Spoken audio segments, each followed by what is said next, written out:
So let's just cover what a will is. This is everything you need to know. So what is a will? Well, as you probably know, a will is what takes effect on your death. It says who your family is.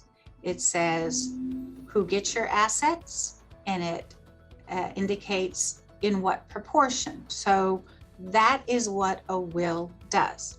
Every estate plan, no matter what it is going to have a will. Virtually every estate plan. So what that means is that, let's say you have a different kind of document that's called a revocable living trust. That is also going to have a will. You know, any kind of estate planning platform that you have, and we will be talking about revocable living trust in a minute. Thank you for getting the glare out of my eyes. I appreciate it. Will have a will.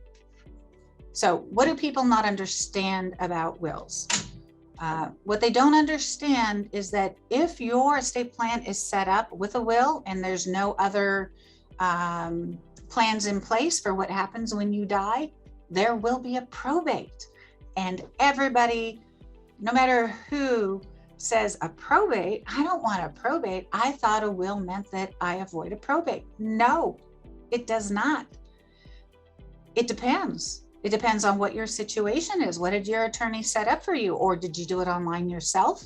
If you did, you've set yourself up for a probate.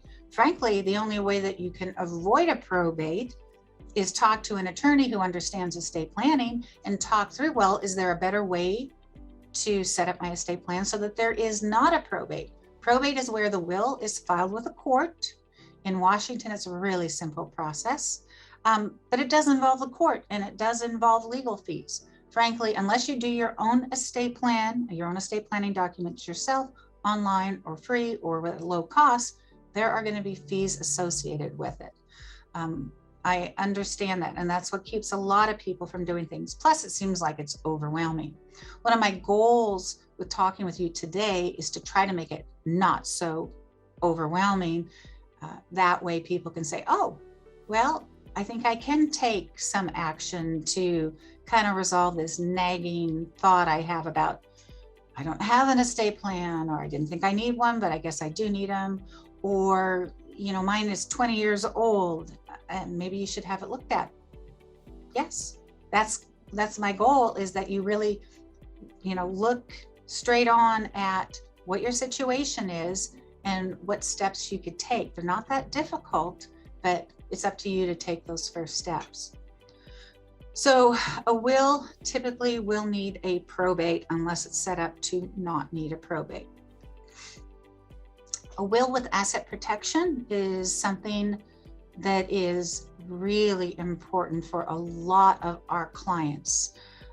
In our state, in Washington, the only way for a spouse to protect money for the surviving spouse is if they do it through a will that has a particular kind of asset protection trust in it. You can't do that through a revocable living trust or through avoiding probate. So in that situation, is probate good or bad? Well, let's say you have a $600,000 estate, you and your spouse. Don't get caught up on the number. 600 is just easy to divide by 2.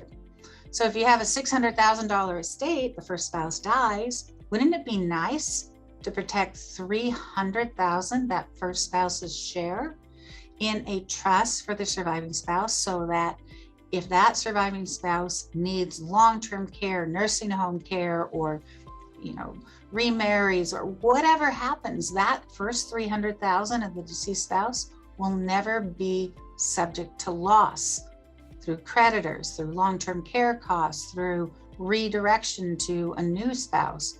I mean, there's all sorts of reasons that you might want to make sure that you have an asset protection trust in your will, which means probate.